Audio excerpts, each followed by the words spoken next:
Imagine checking into a hotel in downtown Los Angeles, expecting a night of rest, only to wake up to flashing red and blue lights, police tape, and news reports of a body found in the water tank above your room. What you're about to hear is not just a mystery, it's one of the most chilling, deeply unsettling, and persistently unexplained cases in modern history. This is the story of Elisa Lam, a 21-year-old student whose tragic and inexplicable death at the Cecil Hotel continues to haunt investigators, the internet, and anyone who's ever watched the elevator footage that sparked countless theories. From the dark history of the hotel to the theories of supernatural involvement, mental illness, and criminal conspiracy, we are going to break down every known detail and every possible explanation. Stay with us till the end, because the deeper we go, the stranger this case becomes. Who was Elisa Lam? Before we dive into the incident itself, we need to understand who Elisa Lam was. Elisa was a 21-year-old Canadian student at the University of British Columbia in Vancouver. She was known to be intelligent, introspective, and friendly, but also someone who struggled with mental health. Elisa had been diagnosed with bipolar disorder and depression. She documented her emotional highs and lows on her blog, Ether Fields, where she often posted quotes from classic literature, personal reflections, and artistic photographs. Despite her challenges, Elisa had a deep curiosity about the world. In January 2013, she decided to take a solo trip through California. She traveled to San Diego, then Los Angeles, where she checked into the infamous Cecil Hotel on January 26. The Cecil Hotel, a place of dark legacy. The choice of accommodation was not random. The Cecil Hotel has a history drenched in death and darkness. Opened in the 1920s as a glamorous destination, it quickly fell into decline during the Great Depression. Over the decades, it became associated with suicides, murders, and serial killers, including Richard Ramirez, the Night Stalker, and Jack Unterweger, an Austrian murderer who lived at the hotel while on a killing spree. By 2013, the hotel had partially rebranded itself as Stay on Main to attract tourists, but many of its rooms were still being used as low-income housing. It was a place where drug use, violence, and mental health crises were common. Was Elisa aware of this history? We don't know. But the environment may have. The days before the disappearance. Elisa was active on social media during the early days of her LA stay. She visited bookstores, coffee shops, and local attractions. However, things started to get strange.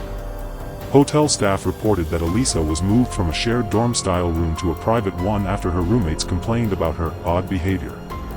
Some guests and staff claimed she seemed confused, talking to herself, and paranoid.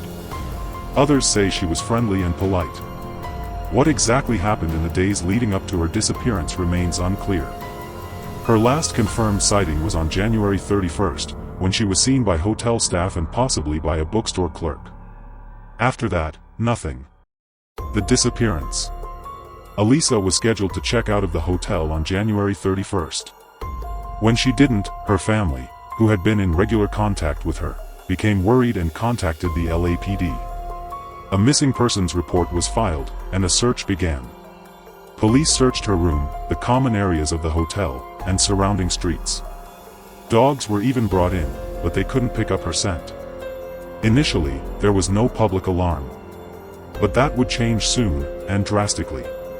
The elevator footage. On February 14th, LAPD released surveillance footage from one of the hotel's elevators. The video quickly went viral. It showed Elisa behaving in a way that many viewers described as bizarre and disturbing. She enters the elevator, presses multiple buttons, peeks outside repeatedly, hides in the corner, and makes strange hand gestures as if she's communicating with someone, or something, unseen. The video raised more questions than answers. Was she being followed? Was she experiencing a mental health episode? Was she under the influence of drugs? Or was something paranormal happening? The internet exploded with theories. Some believed Elisa was playing the elevator game, a supposed Korean ritual that lets you access a parallel dimension. Others suspected foul play. And some blamed supernatural forces attached to the cursed. The discovery of her body. On February 19th, guests at the hotel began to complain about water pressure. Some said the water tasted and smelled strange. a maintenance worker went to check the hotel's 4 rooftop water tanks. To his horror, he found Elisa Lam's body floating face up in one of them. The tank was locked and not meant to be accessed by guests. To reach it, Elisa would have had to open a heavy rooftop door, which was supposedly alarmed, climb a ladder, and lift a heavy tank lid. All of this without anyone seeing her, without triggering any alarms, and while in a compromised mental state. Her clothes were found in the tank as well, separate from her body. The questions multiplied. How did she get up there? Why was she naked? And why had it taken nearly 3 weeks to find her, especially when the rooftop had been searched earlier? The autopsy and controversies.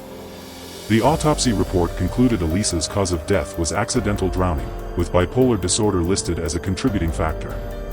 No alcohol or illegal drugs were found in her system, although her prescribed medications showed levels that suggested she may not have been taking them regularly. The report, however, left many questions unanswered. There were inconsistencies, such as the time it took to find her, the strange behavior on video, and how exactly she accessed the rooftop. Her death was ruled an accident, but many were not convinced. The Lam family later filed a wrongful death lawsuit against the hotel, alleging negligence. The hotel countered that Elisa had placed herself in danger. Theories and explanations. Numerous theories have been proposed over the years. Mental health crisis. The most widely accepted theory is that Elisa suffered a severe manic or psychotic episode that led her to seek isolation and ultimately resulted in her drowning. Murder. Some believe Elisa was followed or lured to the rooftop by someone with access to the hotel. The lack of alarm triggers and surveillance footage supports this theory for some. Supernatural involvement. Given the hotel's history and the eerie nature of the elevator footage, some theorize spiritual or paranormal influence. Government experiments or cover UPS. Some internet theories point toward secret experiments, cover-ups, or even links to tuberculosis research. There was an outbreak nearby at the time. The elevator game, a theory suggesting Elisa played a supernatural ritual involving elevator buttons that allegedly opens a portal to another world. Each theory has its believers, but none can fully explain every aspect of the mystery. Media explosion and documentaries. The Elisa Lam case has been the subject of countless YouTube videos, Reddit threads, and even Netflix's docuseries, Crime Scene: The Vanishing at the Cecil Hotel. While some media pieces attempted a balanced view, others sensationalized the story, adding to the confusion and trauma experienced by her family. The case became a symbol of how the internet can turn tragedy into spectacle, and how unsolved mysteries continue to captivate our darkest curiosities. The legacy and unanswered questions. To this day, people visit the Cecil Hotel seeking answers. The building has since changed ownership and been renovated, but its history remains. Elisa Lam's story continues to haunt investigators and internet sleuths alike. Her case is a tragic reminder of the importance of mental health awareness, the dangers of online speculation, and the haunting power of unresolved questions. What really happened to Elisa Lam? Was it a tragic accident, a crime, or something even more disturbing? As you think about her story, ask yourself, how much can we truly understand about the mind? About places that carry darkness? About the way stories twist and turn when passed through the filter of the internet? Now, we want to hear from you. Do you believe Elisa's death was truly an accident? Could there be something the authorities didn't uncover, or didn't reveal? And what do you think is the most logical explanation? Comment your thoughts below. We read every single one. If this story gripped you, don't forget to subscribe to the Grim Tapes. Like this video, share it with a friend who loves mysteries, and hit the bell icon so you never miss our next dark exploration into the unknown. Because here on the Grim Tapes, darkness has a voice.